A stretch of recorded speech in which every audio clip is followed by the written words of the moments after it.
घना जंगल, चारों ओर फैली अजीब सी नीरवता, मानो समूची प्रकृति कोई गूढ़ रहस्य छुपाए बैठी हो।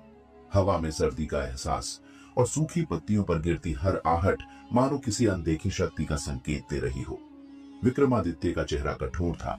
उसकी आंखों में न डर था, न ही थकावट, बस एक ही जिद, बेताल को पकड़ना और तांत्रिक को सौंपना। लेकिन क्या यह राह उतनी सरल थी जितनी वह सोच रहे थे? चांदनी रात थी, लेकिन जंगल की घनी शाखाओं ने चांद की रोशनी को जमीन तक पहुंचने नहीं दिया। विक्रमादित्य ने तलवार कसकर पकड़ी और कदम दर कदम उस पीपल के पेड़ की ओर बढ़े जहां बेताल उल्टा लटका हुआ था। अचानक हवा में अजीब सी सरसराहट हुई। पेड़ों के झुके हुए तनों ने मानो कानों में कुछ फुसफुसाया हो। विक्रम ठिठक गए। उनकी आंखों में सच्चाई को परखने की आग थी, लेकिन इस बार कुछ अलग था। बेताल ने ठंडी हंसी में कहा, राजन, तुम बार बार मुझे पकड़ते हो, लेकिन क्या तुम जानते हो कि इस बार तुम्हारे सामने कौन सा रहस्य खड़ा है? विक्रम ने तलवार घुमाई। बेताल, मैं तुम्हारी कहानियों से नहीं डरता। बोलो, क्या कहना है? अचानक जंगल की नीरवता में एक और आवाज गूंज उठी। दूर से आती किसी अज्ञात व्यक्ति की मंत्रोच्चारण की ध्वनि विक्रम के कानों में पड़ी। पेड़ पौधे कांप उठे। हवाओं में एक अजीब सी सिहरन फैल गई। बेताल गंभीर हो गया।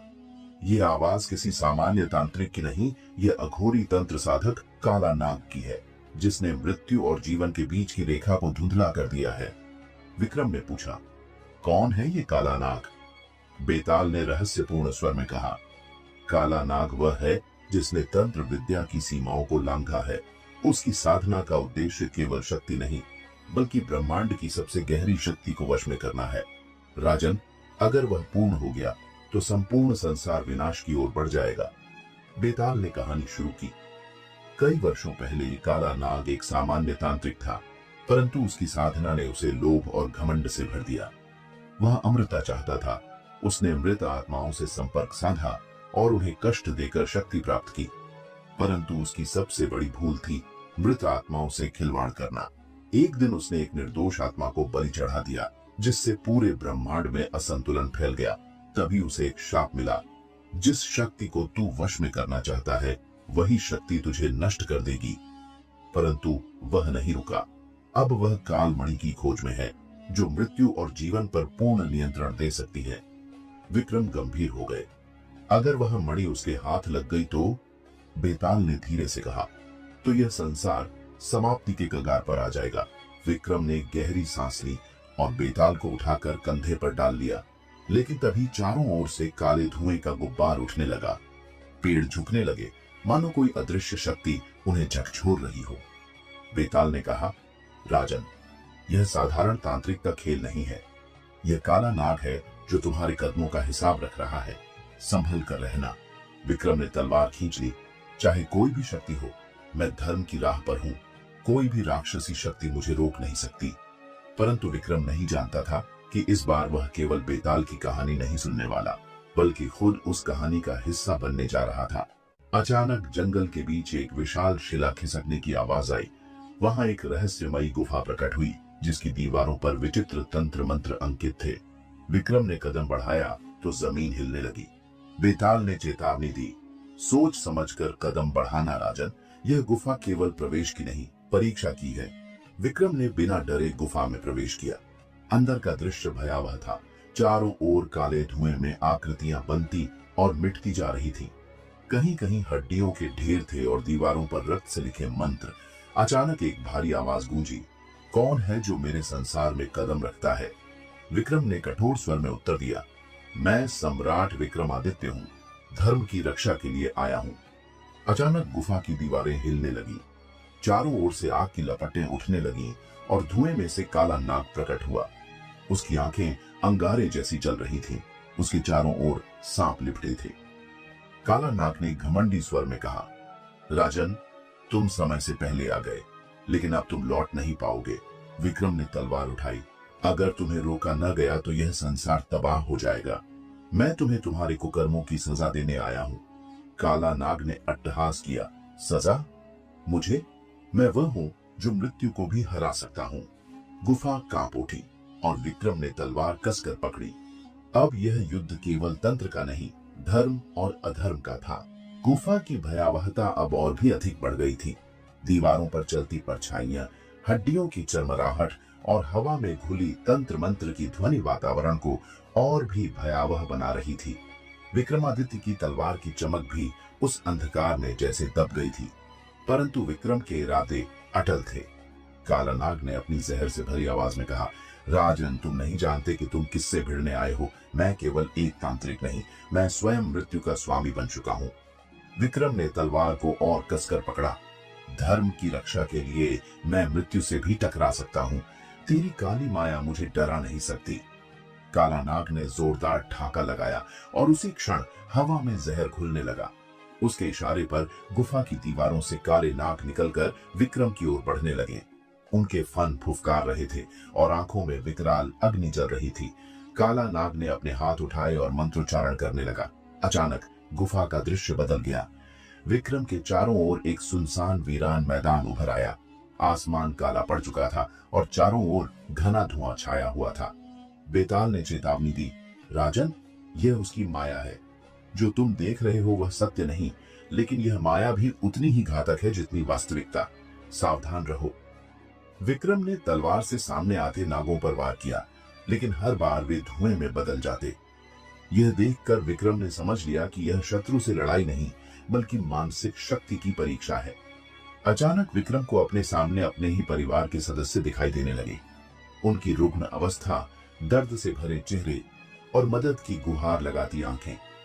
पुत्र विक्रम, एक वृद्धा ने कराहते हुए पुकारा, हमें बचाओ। विक्रम का दिल कांप उठा, लेकिन अगले ही क्षण बेताल की गूंजती आवाज आई, यह माया है। यदि तुम भावनाओं में बह गए तो यही माया तुम्हें निगल जाएगी। विक्रम ने आंखें बंद कर ली, मन को स्थिर किया और गहरी सांस ली। आंखें खोलते ही उसने उन परछाइयों पर वार किया जो धुएं में बदल गई। काला नाग ने चिल्लाकर कहा, अच्छा, तो तुमने मेरी पहली परीक्षा पार कर ली, लेकिन अगली माया इतनी सरल नहीं होगी। काला नाग ने फिर से मंत्र पढ़ा और धुएं से एक विशाल राक्षस प्रकट हुआ। उसके हाथों में आग की तलवार थी और आंखों में खूनी प्यास। उसकी फुफकार से गुफा कांप उठी। बेताल ने कहा, यह तामस राक्षस है जो नकारात्मक ऊर्जा से बना है।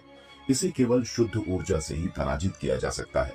विक्रम ने अपनी तलवार को अपने भीतर की ऊर्जा से भर दिया। उसकी तलवार अब सामान्य नहीं, बल्कि तेजस्वी प्रकाश से चमक रही थी। राक्षस ने विक्रम पर हमला किया। विक्रम ने अपनी तलवार से उसका वार रोका और फिर पूरी शक्ति से उसके सीने पर वार किया। तेज रोशनी में वह राक्षस जलकर राख हो गया। अचानक गुफा में कराहने की आवाजें गूंज उठी। विक्रम ने देखा कि गुफा की दीवारों में हजारों आत्माएं कैद हैं, जो दर्द से तड़प रही थीं। काला नाग ने गर्जना की, ये आत्माएं मेरी शक्ति का स्रोत हैं, इन्हें मुक्त करने का साहस मत करना। विक्रम ने तलवार उठाई और मंत्रोच्चारण करते हुए दीवारों पर वार किया। दीवारें टूट गईं और आत्माएं मुक्त हो गईं। हवा में शांति की ऊर्जा फैल गई। बेताल ने धीरे से कहा, राजन, तुमने केवल आत्माओं को मुक्त नहीं किया, बल्कि काला नाग की शक्ति का बड़ा हिस्सा भी छीन लिया है। परंतु अभी खतरा टला नहीं है। काला नाग का चेहरा क्रोध से तमतमा उठा। उसकी आंखों से आग निकलने लगी। तुमने मेरी साधना को अपूर्ण कर दिया, लेकिन अब तुम मुझसे बच नहीं सकते। उसने एक काले घने धुएं का गोला बनाया जो तेजी से विक्रम की ओर बढ़ा। विक्रम ने तलवार से वार किया, लेकिन वह धुआं चीरकर उसके पास आ गया। तभी बेताल ने कहा, राजन, यह समय है तंत्र को तंत्र से हराने का। मुझे छोड़ो, मैं इसे रोक सकता हूं। विक्रम ने बेताल को मुक्त कर दिया। बेताल ने मंत्र पढ़े और एक तेज रोशनी का गोला बनाया जिसने काले धुएं को निगल लिया। काला नाग ने पीछे हटते हुए कहा, आज तुम बच गए विक्रम, लेकिन अगली बार तुम्हारी पराजय निश्चित है। यह कहकर वह गुफा के भीतर अंधकार में विलीन हो गया। विक्रम ने गहरी सांस ली। बेताल ने कहा, यह केवल शुरुआत थी राजन। काला नाग की शक्ति अभी भी शेष है। हमें उसके अंतिम उद्देश्य का पता लगाना होगा। विक्रम ने तलवार को म्यान में डाला और दृढ़ निश्चय के साथ कहा, मैं धर्म की रक्षा के लिए अंत तक लड़ूंगा, चाहे सामने कोई भी शक्ति हो। बेताल ने धीरे से कहा, राजन, काला नाग की शक्ति का स्रोत कहीं और है। उसकी साधना का मूल रहस्य अभी भी छुपा हुआ है। विक्रम ने गहरी सांस ली। हमें उसके इस रहस्य को जानना होगा, वरना वह फिर लौटेगा और तब उसकी शक्ति कई गुना अधिक होगी। गुफा की दीवारों पर छिपी एक दरार से मंद रोशनी झांक रही थी। विक्रम ने ध्यान से देखा तो वहां एक गुप्त द्वार था। धीरे धीरे उस द्वार को खोलते ही वे एक गहरे कक्ष में पहुंचे। उस कक्ष के बीचों बीच एक प्राचीन ताम्र पत्रों से बना ग्रंथ रखा था, जिसकी हर पृष्ठ पर रहस्यमयी तंत्र मंत्र लिखे थे। ग्रंथ से निकलती ऊर्जा बता रही थी कि इसमें अमृता का कोई गुप्त रहस्य छिपा है। बेताल ने चिंतित होकर कहा, यह काल विज्ञान ग्रंथ है, इसे केवल तांत्रिक ही पढ़ सकते हैं और इसके गलत प्रयोग से भयानक विनाश हो सकता है। विक्रम ने गंभीरता से कहा, यही ग्रंथ काला नाग की शक्ति का स्रोत हो सकता है, हमें इसे समझना होगा। ग्रंथ के पहले पृष्ठ पर लिखा था, जो मृत्यु से भागे वह जीवन को न समझे, जो मृत्यु को अपनाए वही अमृता का अधिकारी है। विक्रम ने इन पंक्तियों को पढ़ा और बेताल से पूछा, इसका अर्थ क्या है? बेताल ने सोचा, यह संकेत देता है कि अमृता केवल शरीर की नहीं, आत्मा की होती है। काला नाग ने अपने शरीर को तो साध लिया, लेकिन उसकी आत्मा अभी भी भय में डूबी है। ग्रंथ के अगले पृष्ठ पर एक पेड़ का चित्र बना था, जिसके नीचे लिखा था, काल वृक्ष के फल से अमृता संभव है, परंतु केवल वही जिसे मृत्यु का भय न हो। विक्रम ने पूछा, यह काल वृक्ष कहाँ है? बेताल ने कहा, यह वृक्ष मृत्यु लोक और पाताल लोक की सीमा पर उगता है। इसकी रक्षा स्वयं काल भैरव करते हैं, परंतु कोई भी जीवित मनुष्य वहां तक नहीं पहुंच पाया है। विक्रम ने दृढ़ निश्चय से कहा, तो हमें वहीं जाना होगा। काला नाग यदि वहां पहुंच गया तो उसका विनाश असंभव हो जाएगा। विक्रम और बेताल ने गुफा के गुप्त मार्ग से यात्रा शुरू की। अंधेरे और डरावने रास्तों से होते हुए वे मृत्यु लोक और पाताल लोक की सीमा पर पहुंचे। वहां एक घना जंगल था, जहां पेड़ भी सूखे और विकृत थे। जंगल के बीचों बीच एक विशाल वृक्ष खड़ा था, जिसकी शाखाओं पर काले फल लटक रहे थे। यही काल वृक्ष था, लेकिन उसके चारों ओर घना धुआं और अजीब सी गंध फैली थी। तभी एक गर्जना हुई और विक्रम के सामने स्वयं काल भैरव प्रकट हुए। काल भैरव की आंखें अंगारों जैसी लाल थीं। उनके हाथ में त्रिशूल था और गले में नरमुंडों की माला। उनकी उपस्थिति से धरती कांप उठी। काल भैरव ने गूंजती आवाज में कहा, कौन है जो काल वृक्ष की ओर बढ़ने का दुस्साहस कर रहा है? विक्रम ने निडर होकर कहा, मैं अविजित विक्रमादित्य हूँ, मैं धर्म की रक्षा के लिए आया हूँ। काल भैरव ने क्रोधित होकर कहा, धर्म की रक्षा के नाम पर अमृता प्राप्त करना लोभ है। यह वृक्ष केवल उन्हीं के लिए है जो मृत्यु का सम्मान करते हैं। विक्रम ने झुककर कहा, हे देव, मैं अमृता के लिए नहीं बल्कि काले तांत्रिक काला नाग को रोकने आया हूँ, जो इस वृक्ष का दुरुपयोग करना चाहता है। काल भैरव ने विक्रम की आंखों में झांका और बोले, यदि तेरा उद्देश्य धर्म की रक्षा है तो तुझे मेरी एक परीक्षा देनी होगी। काल भैरव ने त्रिशूल उठाया और कहा, इस त्रिशूल से स्वयं पर वार करो। यदि तुम सच में मृत्यु से नहीं डरते तो ही तुम काल वृक्ष तक पहुंच पाओगे। बेताल ने भयभीत होकर कहा, राजन, यह परीक्षा सरल नहीं, त्रिशूल का स्पर्श ही मृत्यु समान है। पर विक्रम ने बिना विचलित हुए त्रिशूल को पकड़ा और अपने सीने पर वार किया, लेकिन चमत्कार हुआ। त्रिशूल विक्रम के शरीर में प्रवेश नहीं कर पाया। उसके स्थान पर केवल प्रकाश की लहर फैली। काल भैरव मुस्कुराए, तुमने मृत्यु का सम्मान किया है, इसलिए तुम्हें काल वृक्ष के फल तक पहुंचने की अनुमति है। लेकिन तभी गगनभेदी गर्जना हुई। काला नाग ने पाताल लोक से प्रकट होकर कहा, नहीं, यह फल मेरा है। उसकी आंखों में पागलपन और लालच भरा था। उसने अपने सारे तांत्रिक शक्ति से आकाश को काले बादलों से ढक दिया। काल भैरव ने चेतावनी दी, काला नाग, यह वृक्ष तुझ जैसे अधर्मी के लिए नहीं, पीछे हट जा। पर काला नाग ने विक्रम की ओर देखकर कहा, अब निर्णायक युद्ध होगा, या तो मैं अमर बनूंगा या तुम विनाश। विक्रम ने तलवार संभाली और कहा, धर्म की रक्षा के लिए मैं तैयार हूँ। काला नाग ने घमंड भरी आवाज में कहा, राजन विक्रम, तुम सोचते हो कि तुम मुझे रोक सकते हो? मैंने मृत्यु को साधा है, अब अमृता मेरा अधिकार है। विक्रम ने अपनी तलवार को मजबूती से पकड़ा और कहा, अधर्म का अधिकार केवल विनाश होता है, तुम्हारा अहंकार तुम्हें नष्ट कर देगा। काला नाग ने अपनी काली माला घुमाई और मंत्रोच्चार शुरू किया। आसमान काले बादलों से भर गया, बिजली कड़कने लगी, उसकी आंखों से नीली अग्नि निकलने लगी। ओम क्रूराय नमः, उसने गरजते हुए कहा और विक्रम की ओर एक काली अग्नि का गोला फेंका। विक्रम ने तलवार घुमाई और वह अग्नि गोला हवा में ही चीर दिया, लेकिन काला नाग की ऊर्जा थमने वाली नहीं थी। उसने तंत्र मंत्र से हजारों नाग उत्पन्न कर दिए। जो फुफकारते हुए विक्रम की ओर बढ़े। बेताल ने चेतावनी दी, राजन, ये साधारण नाग नहीं है, ये तांत्रिक नाग है जिनका जहर आत्मा को जलाता है। काल भैरव ने गर्जना की, राजन, तुझे मेरा आशीर्वाद है, मेरी शक्ति से तेरी तलवार धर्म का प्रतीक बनेगी। विक्रम की तलवार पर लाल अग्नि लहराई। वह तलवार अब केवल धातु नहीं रही, बल्कि धर्म और न्याय की ज्वाला बन गई। विक्रम ने उस तलवार से नागों का संहार शुरू किया। हर वार में बिजली सी चमक उठती और नाग राख बनकर बिखर जाते। काला नाग ने गुस्से से पागल होकर आकाश में उड़ते हुए कहा, अब मैं वह तंत्र प्रयोग करूंगा जिसे कोई भी जीवित मनुष्य रोक नहीं सकता। उसने आकाश में एक त्रिकोण बनाकर तंत्र मंत्र पढ़ना शुरू किया। वह मंत्र पाताल लोक की सबसे घातक शक्ति को बुलाने का था। काला अग्नि, धरती फटने लगी और लावा उबलने लगा। आसमान से काले उल्का पिंड गिरने लगे। विक्रम को समझ आ गया कि अगर यह शक्ति पूरी तरह प्रकट हो गई तो संपूर्ण पृथ्वी विनाश की ओर बढ़ जाएगी। विक्रम ने बेताल से कहा, अब केवल बल से यह युद्ध नहीं जीता जा सकता, मुझे इस तंत्र को तोड़ना होगा। बेताल ने चौंकते हुए कहा, लेकिन राजन, इसके लिए तुम्हें अपनी प्राण शक्ति का त्याग करना होगा। विक्रम ने गंभीरता से कहा, धर्म और प्रजा की रक्षा के लिए यदि मेरे प्राण जाएं, तो यह भी सौभाग्य होगा। विक्रम ने तलवार को आकाश की ओर उठाया और कहा, हे धर्म के रक्षक देवता, मेरी आत्मा को शक्ति दो कि मैं अधर्म का अंत कर सकूं। तलवार से एक दिव्य प्रकाश निकला और विक्रम सीधे काला नाग की ओर कूद पड़ा। काला नाग ने क्रूरता से हंसते हुए कहा, अब बहुत देर हो चुकी है विक्रम। लेकिन विक्रम ने बिना रुके तलवार सीधे काला नाग के त्रिकोण पर मारी। भयानक विस्फोट हुआ। काला नाग की शक्ति बिखर गई।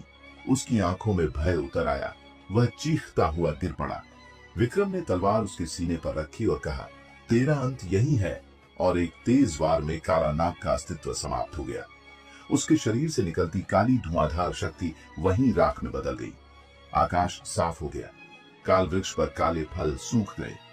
काल भैरव प्रकट होकर बोले, राजन, तुमने धर्म की रक्षा की है, तेरा त्याग अमर रहेगा। बेताल ने मुस्कुराकर कहा, राजन, तुम्हारी वीरता और बलिदान ने आज फिर साबित कर दिया कि सच्चा राजा वही होता है जो प्रजा और धर्म के लिए अपने प्राण भी न्यौछावर कर दे। विक्रम ने हाथ जोड़कर कहा, यह सब आपके आशीर्वाद और धर्म की शक्ति से संभव हुआ। बेताल ने गहरी सांस लेते हुए कहा, राजन, यह युद्ध तो समाप्त हो गया, परंतु इसकी गहराई में कई ऐसे रहस्य छिपे हैं जो अभी सामने आना बाकी हैं। विक्रम ने गंभीर स्वर में पूछा। बेताल, काला नाग ने जिन शक्तियों का प्रयोग किया था वह केवल तंत्र मंत्र का खेल नहीं था। इसके पीछे कोई गहरी साजिश है। क्या तुम कुछ जानते हो? बेताल की आंखों में चमक आ गई। उसने रहस्यमयी मुस्कान के साथ कहा, राजन, तुम सही सोच रहे हो। काला नाग महज एक मोहरा था। असली खिलाड़ी तो कोई और है जिसकी परछाई अब भी इस धरती पर मंडरा रही है। काल भैरव ने विक्रम से कहा, राजन, पाताल लोक में एक गुफा है जिसे मायावी गुफा कहा जाता है। ये गुफा रहस्यों का भंडार है और वहीं से काला नाग को अपनी शक्तियां प्राप्त हुई थी। यदि तुम उस गुफा तक पहुंच सको तो असली शत्रु का पता चल सकेगा। विक्रम ने निश्चय किया कि अब वह सत्य का उद्घाटन करके ही दम लेगा। बेताल और विक्रम पाताल लोक की ओर चल पड़े। घने जंगलों और उबड़ खाबड़ रास्तों को पार करते हुए वे उस गुफा के पास पहुंचे। गुफा का द्वार काले पत्थरों से बना हुआ था और उसके ऊपर विचित्र तंत्र मंत्र के चिन्ह उकेरे गए थे। हवा में एक अजीब सी ठंडक थी जो असामान्य लग रही थी। विक्रम ने तलवार को कसकर पकड़ लिया। बेताल ने सावधान किया, राजन, यह गुफा केवल पत्थर और धूल का ढेर नहीं है, ये जीवित है। इसके हर कोने में तंत्र शक्तियां समाई हुई हैं। एक भी गलती विनाश का कारण बन सकती है। गुफा में कदम रखते ही विक्रम और बेताल को चारों ओर से फुसफुसाहटें सुनाई देने लगी। ऐसा लग रहा था जैसे कई आत्माएं वहां कैद हों। दीवारों पर रक्त से लिखे मंत्र चमक रहे थे। अचानक विक्रम के सामने एक पुराना साधु प्रकट हुआ। उसकी आंखें लाल थीं और चेहरा झुर्रियों से भरा था। उसने कहा, राजन, तुम यहाँ क्यों आए हो? विक्रम ने निर्भीकता से कहा, मैं सत्य की खोज में आया हूँ। बताओ, इस गुफा का रहस्य क्या है? साधु ने गहरी हंसी में कहा, सत्य जानने की कीमत चुकानी पड़ती है। क्या तुम तैयार हो? विक्रम ने सिर ऊंचा कर कहा, धर्म की रक्षा के लिए मैं किसी भी कीमत पर तैयार हूँ। साधु ने एक पुराना ग्रंथ विक्रम को दिया। वह ग्रंथ चमड़े से बंधा हुआ था और उस पर विचित्र चिन्ह बने थे। साधु ने कहा, यह अग्नि तंत्र है। यही वह ग्रंथ है जिससे काला नाग ने अपनी शक्ति प्राप्त की थी, लेकिन इसे लिखने वाला कोई और था, निशाचर गुरु काल सिद्ध। बेताल चौंक पड़ा। काल सिद्ध? वह तो पाताल लोक का सबसे घातक तांत्रिक था, परंतु वह तो वर्षों पहले मारा जा चुका था। साधु ने गंभीरता से कहा, नहीं, वह अभी भी जीवित है। काला नाग तो केवल उसका शिष्य था, असली खतरा तो काल सिद्ध है जो पुनः जागने वाला है। विक्रम की आंखों में आक्रोश था। मुझे बताओ, वह कहाँ है? साधु ने कहा, इस गुफा के सबसे गहरे तल में कालमंडल है। वहीं काल सिद्ध अपनी तपस्या में लीन है। यदि उसने अपनी साधना पूरी कर ली तो संसार का अंत निश्चित है। विक्रम और बेताल ने बिना समय गंवाए कालमंडल की ओर प्रस्थान किया। रास्ता अंधकारमय और संकुचित था। चारों ओर से मंत्रों की आवाजें गूंज रही थी। विक्रम ने हर कदम सोच समझ कर रखा। अचानक सामने से भयंकर आग का गोला आया। विक्रम ने अपनी तलवार से उसे चीर दिया। बेताल ने चिताया, यह आग साधारण नहीं थी, यह आत्माओं की ज्वाला थी। आगे बढ़ते ही विक्रम और बेताल एक विशाल दरवाजे के सामने पहुंचे। दरवाजा लोहे का बना था और उस पर खून से मंत्र लिखे थे। बेताल ने कहा, राजन, यह अंतिम द्वार है। इसके पार काल सिद्ध छिपा है। विक्रम ने तलवार उठाई और द्वार पर जोरदार प्रहार किया। जैसे ही दरवाजा टूटा, भीतर का दृश्य भयावह था। विशाल काले मंडल के बीचों बीच एक तांत्रिक ध्यान मग्न बैठा था। उसके चारों ओर अग्नि की लपटें थीं और हवा में मृत्यु की गंध थी। वह धीरे धीरे अपनी आंखें खोलता है। उसकी आंखें अंगारे जैसी लाल थीं। उसने धीमे से कहा, आ ही गए धर्म के रक्षक, लेकिन अब बहुत देर हो चुकी है। काल सिद्ध का स्वर गूंजता है, अब इस संसार में केवल अंधकार का राज होगा। काल सिद्ध ने धीरे धीरे अपनी आंखें खोली और गूंजती आवाज में कहा, राजन विक्रम, तू समझता है कि काला नाग को हराकर तूने सब कुछ जीत लिया। वह तो मेरा केवल एक शिष्य था। असली विनाश की कहानी अब शुरू होगी। विक्रम ने तलवार उठाई और गरजते हुए कहा, धर्म का रक्षक कभी भय नहीं खाता। तेरे जैसे अधर्मी का अंत निश्चित है। काल सिद्ध। काल सिद्ध जोर से हंसा। तू क्या समझता है अपनी तलवार से मुझे पराजित कर पाएगा? मैं तो अब मृत्यु को भी पीछे छोड़ चुका हूं। काल सिद्ध ने अपनी काली माला उठाई और गगन भेदी मंत्रोच्चार शुरू किया। एयुएम काली महाकालाय नमः। आसमान में काले बादल उमड़ पड़े। बिजली कड़कने लगी। धरती कांपने लगी। गुफा की दीवारें दरकने लगी। काल सिद्ध के चारों ओर काले सर्प प्रकट हुए। उनकी फुफकार से वातावरण भर गया। एक विशाल अग्नि रेखा ने विक्रम और बेताल को घेर लिया। बेताल ने चिंतित स्वर में कहा, राजन, यह शक्ति साधारण नहीं है। यह तांत्रिक शक्ति अंधकार की गहराइयों से निकली है। इसे केवल दिव्य शक्ति से ही हराया जा सकता है। विक्रम ने आकाश की ओर देखा और कहा, हे काल भैरव, धर्म की रक्षा के लिए मुझे अपनी शक्ति प्रदान करें।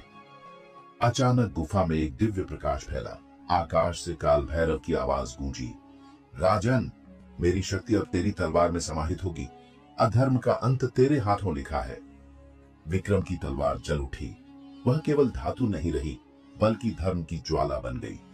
काल सिद्ध ने गर्जना की और विक्रम पर तांत्रिक शक्ति का प्रहार किया। आग, आंधी और सर्प एक साथ विक्रम पर टूट पड़े, लेकिन विक्रम ने अपनी दिव्य तलवार से उन सभी को चीर दिया। हर वार में बिजली सी चमक उठती और तांत्रिक शक्तियां राख बनकर बिखर जाती। काल सिद्ध ने क्रोध में आकर कहा, तुझे समाप्त कर दूंगा। उसने अपनी पूरी शक्ति एकत्र की और विक्रम पर भीषण हमला किया।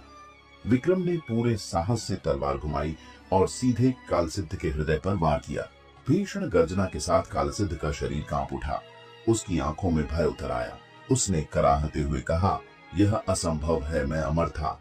विक्रम ने गंभीर स्वर में कहा, अधर्म की कोई अमरता नहीं होती, सत्य और धर्म ही अमर होते हैं। काल सिद्ध धधकती आग में जलकर भस्म हो गया। उसकी तांत्रिक शक्ति भी नष्ट हो गई। गुफा हिलने लगी और धीरे धीरे ध्वस्त होने लगी। बेताल ने कहा, राजन, यह गुफा अब अधिक देर तक नहीं टिकेगी। हमें बाहर निकलना होगा। विक्रम और बेताल गुफा से बाहर निकले। गुफा पूरी तरह से ढल गई। आकाश में अब पूर्ण शांति थी। सूरज की किरणें फिर से धरती पर पड़ने लगी। काल भैरव प्रकट हुए और बोले, राजन, तूने धर्म की रक्षा की है। तेरा साहस और बलिदान अमर रहेगा। बेताल ने मुस्कुराकर कहा, राजन, आज तुमने यह सिद्ध कर दिया कि सच्चा शासक वही होता है जो धर्म के मार्ग पर अडिग रहता है। विक्रम ने सिर झुकाकर कहा, यह सब आपके आशीर्वाद से संभव हुआ। विक्रमादित्य ने अपनी तलवार म्यान में डाली और गहरी सांस ली। उन्होंने महसूस किया कि अब संसार में फिर से शांति और न्याय का राज्य स्थापित हो चुका है। लेकिन कहीं न कहीं विक्रम के मन में यह भावना थी कि हर अधर्म के अंत के साथ कोई नया अंधकार जन्म लेता है। परंतु विक्रम का संकल्प अटूट था। धर्म और सत्य की रक्षा के लिए वह सदैव तैयार रहेगा।